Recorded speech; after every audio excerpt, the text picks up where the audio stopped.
Assalamualaikum warahmatullahi wabarakatuh. Bismillah, alhamdulillah, wassalatu wassalamu ala rasulillah wa ala alihi wa sahbihi wa mawalah. Rabbi shrah li sadri wa yassir li amri wahlul 'uqdatam min lisani yafqahu qawli, amma ba'd. Anak-anakku sekalian, para mahasiswa dimanapun Anda berada, alhamdulillah, segala puji bagi Allah bahwa dalam kesempatan ini kita masih diberikan sehat walafiat sehingga kita bisa melanjutkan kembali mata kuliah komunikasi profesi, yang mana pada pertemuan yang ke-6 ini pembahasan kita adalah etika komunikasi.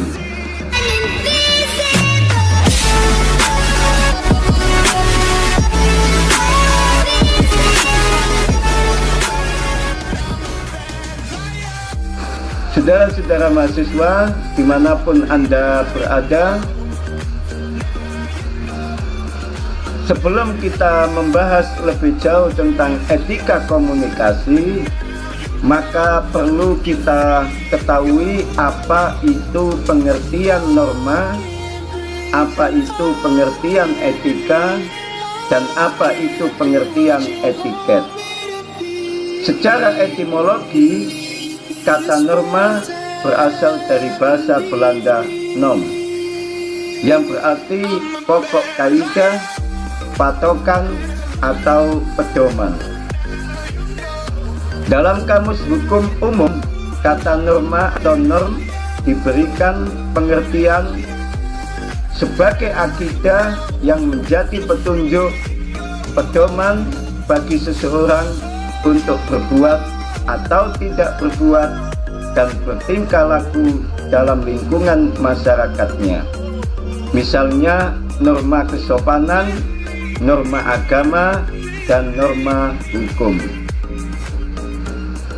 Para mahasiswa dimanapun Anda berada, norma menurut para ahli, yang pertama menurut Greg Calhoun menyatakan bahwa norma ialah suatu aturan atau pedoman yang menyatakan, yang mengenai bagaimana seseorang seharusnya bertindak di dalam suatu situasi yang tertentu.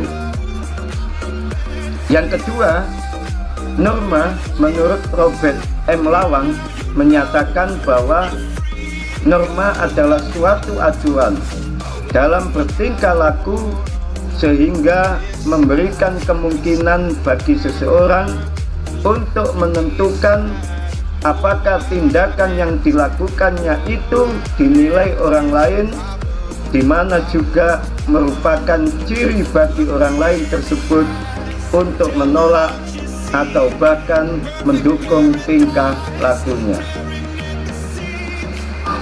Yang ketiga, menurut Ridwan Halim menyatakan bahwa norma ialah segala peraturan, baik tertulis ataupun tidak, yang pada intinya merupakan suatu peraturan yang berlaku untuk sebagai acuan atau pedoman yang harus dipatuhi oleh setiap individu di dalam masyarakat.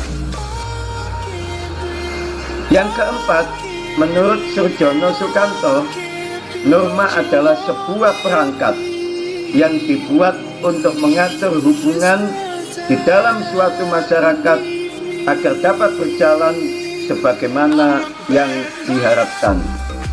Selain itu, semua norma yang dibuat di dalam suatu masyarakat akan mengalami yang namanya sebuah proses sehingga norma tersebut dapat diakui, dihargai, dikenal, hingga ditaati oleh semua warga masyarakat dalam kehidupan sehari-hari. Saudara-saudara yang berbahagia, Pengertian norma secara umum dalam berbuat, bertingkah laku, dan berinteraksi antar manusia sehingga terbentuk masyarakat yang tertib, teratur, dan aman. Norma dapat dibedakan menjadi norma umum yang menyangkut tingkah laku manusia sebagai keseluruhan seperti norma kesopanan, norma hukum, dan norma moral. Sedangkan norma khusus yang hanya menyangkut aspek tertentu dari apa yang dilakukan manusia. Saudara-saudara, kemudian kita membahas tentang etika dan etiket.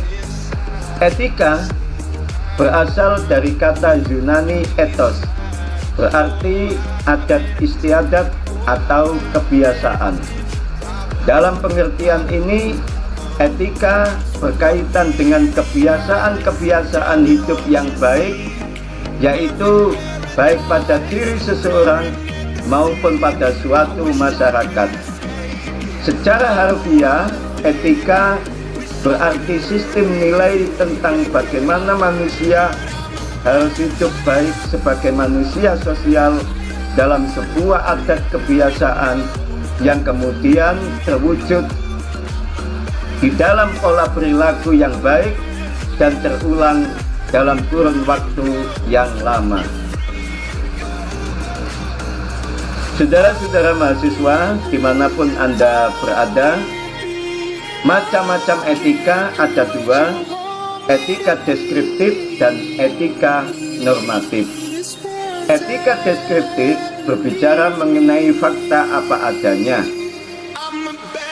yang mengenai nilai dan pola perilaku manusia sebagai suatu fakta yang terkait dengan situasi dan realitas konkret yang membudaya.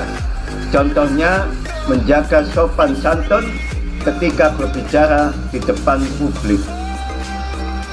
Yang kedua, etika normatif berbicara mengenai norma-norma yang menentukan tingkah laku manusia serta memberi penilaian dan himbauan kepada manusia untuk bertindak sebagaimana seharusnya berdasarkan norma-norma. Contohnya, kebiasaan menggunakan narkoba harus dapat dihindari karena dapat merusak organ tubuh atau menyiksa diri sendiri. Saudara-saudara mahasiswa, dimanapun Anda berada, adapun perbedaan etika deskriptif dan etika normatif adalah yang pertama, etika deskriptif memberi fakta sebagai dasar untuk mengambil keputusan tentang perilaku dan sikap yang mau diambil. Sedangkan yang kedua, etika normatif adalah memberi penilaian sekaligus memberi norma sebagai dasar dan kerangka tindakan yang diputuskan. Para mahasiswa yang berbahagia, adapun pengertian etiket. Etiket berasal dari kata Prancis etiquette yang berarti adat sopan santun atau tata krama yang perlu selalu diperhatikan dalam pergaulan agar hubungan selalu baik. Etiket adalah perilaku yang dianggap pas, cocok, sopan, dan terhormat dari seseorang yang bersifat pribadi seperti gaya makan, gaya berpakaian, gaya berbicara, gaya berjalan, gaya duduk, dan gaya tidur. Namun, karena etiket seseorang menghubungkannya dengan pihak lain, maka etiket menjadi peraturan sopan santun dalam pergaulan dan hidup bermasyarakat. Anak-anakku sekalian yang berbahagia, prinsip etiket yang pertama adalah respect, yaitu rasa hormat. Kemudian empati. Yang ketiga, jujur. Dalam pengertiannya di sini, Etika berarti moral, dan etiket berarti sopan santun, yang mana artinya dapat ditafsirkan saling berdekatan satu sama lain. Para mahasiswa dimanapun Anda berada, anak-anakku sekalian, persamaan antara etika dan etiket yang pertama, etika dan etiket menyangkut perilaku manusia. Yang kedua, baik etika maupun etiket mengatur manusia secara normatif. Kemudian, perbedaan antara etiket dengan etika. Etiket menyangkut cara melakukan perbuatan manusia. Etiket hanya berlaku. Etiket yang pertama menyangkut cara melakukan perbuatan manusia. Kemudian etika tidak terbatas pada cara melakukan sebuah perbuatan. Yang kedua, etiket hanya berlaku untuk pergaulan.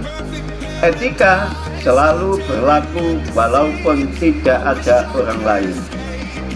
Yang ketiga, etiket bersifat relatif. Kemudian etika jauh lebih absolut. Perbedaan yang keempat, etiket hanya memandang manusia dari segi lahiriah saja, sedangkan etika memandang manusia dari segi dalam. Kemudian, etika komunikasi profesi. Istilah profesi telah dimengerti oleh banyak orang bahwa suatu hal yang berkaitan dengan bidang yang sangat dipengaruhi oleh pendidikan dan keahlian, sehingga banyak orang yang bekerja tetap sesuai. Tetapi dengan keahlian saja yang diperoleh dari pendidikan kejuruan juga belum cukup disebut profesi, tetapi perlu penguasaan teori sistematis yang mendasari praktek pelaksanaan dan hubungan antara teori dan penerapan dalam praktek. Para mahasiswa dimanapun Anda berada, etika komunikasi profesi merupakan suatu rangkuman istilah yang mempunyai pengertian tersendiri, yakni norma, nilai, atau ukuran tingkah laku yang baik dalam kegiatan komunikasi di lingkungan pekerjaan. Pada dasarnya, komunikasi profesi dapat berlangsung secara lisan maupun tertulis. Secara lisan dapat terjadi secara langsung atau tatap muka, maupun dengan menggunakan media telepon. Secara tertulis, misalnya dengan mempergunakan surat. Baik komunikasi langsung maupun tidak langsung, norma etika perlu diperhatikan. Saudara-saudara mahasiswa dimanapun Anda berada, komunikasi profesi merupakan proses komunikasi antara pimpinan dengan anggota, antar anggota maupun antar unsur pimpinan. Kemudian, untuk menjaga agar proses komunikasi tersebut berjalan baik, agar tidak menimbulkan dampak negatif, maka diperlukan yang namanya etika berkomunikasi. Anak-anakku sekalian yang berbahagia, saudara-saudara mahasiswa dimanapun Anda berada, cara paling mudah menerapkan etika komunikasi profesi ialah semua anggota dan pimpinan suatu lingkungan kerja perlu memperhatikan beberapa hal berikut ini. Yang pertama, tata krama pergaulan yang baik. Yang kedua, norma kesusilaan dan budi pekerti. Dan yang ketiga, norma sopan santun dalam segala tindakan. Para mahasiswa dimanapun Anda berada, Etika komunikasi memiliki 3 dimensi yang terkait satu dengan yang lain, yaitu 1 aksi komunikasi, yang kedua sarana, dan yang ketiga tujuan.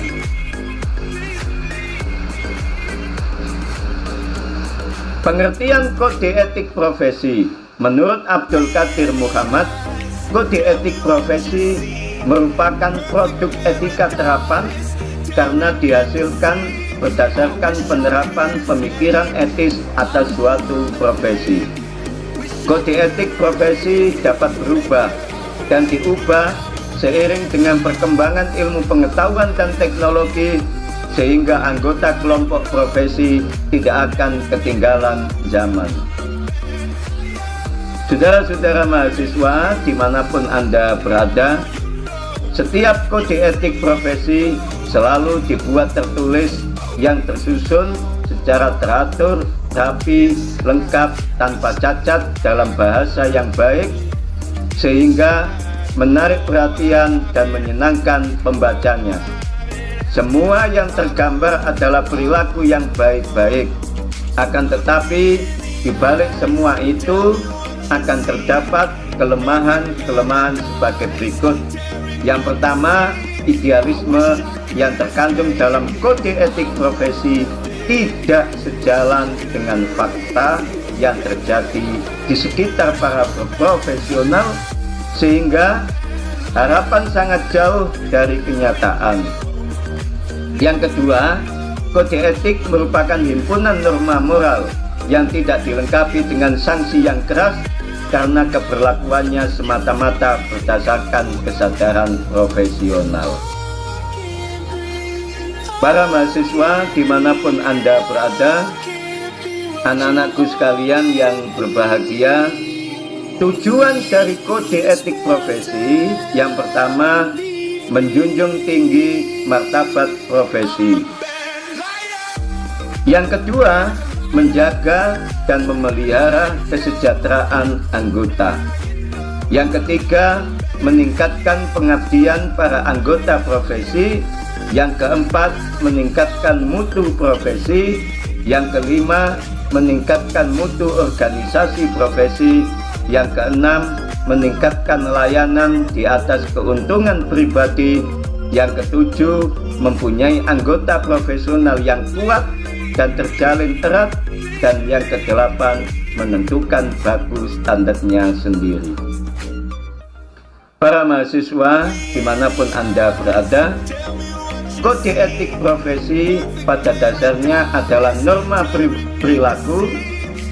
Kode etik profesi pada dasarnya adalah norma perilaku yang sudah dianggap benar untuk memuaskan para pihak yang berhubungan, yaitu pelaku profesi, misalnya hakim, jaksa, notaris, jurnalis, dokter, sekretaris, dan sebagainya. Kemudian adapun fungsi kode etik profesi, yang pertama sebagai kontrol moral dan pengawasan perilaku.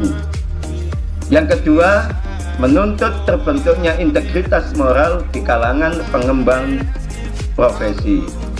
Yang ketiga, martabat dan jati diri organisasi profesi ditentukan oleh kualitas pemberdayaan etik profesi itu sendiri. Para mahasiswa dimanapun Anda berada, menurut Sumaryono, fungsi kode etik profesi memiliki 3 makna. Yang pertama, sebagai sarana kontrol sosial, dan yang kedua, sebagai pencegah campur tangan pihak lain, dan yang ketiga, sebagai pencegah kesalahpahaman dan konflik. Saudara-saudara mahasiswa dimanapun Anda berada, alhamdulillah, demikianlah pertemuan kita yang ke-6 mata kuliah komunikasi profesi dengan pembahasan etika komunikasi. Semoga ada manfaatnya dan semoga Anda semua menjadi manusia yang sukses, baik sukses di dunia maupun sukses di akhirat. Demikian yang bisa saya sampaikan. dan jumpa lagi di lain kesempatan. Hadanallahu wa iyyakum ajmain, wallahul muwaffiq ila aqwamit thoriq. Assalamualaikum warahmatullahi wabarakatuh.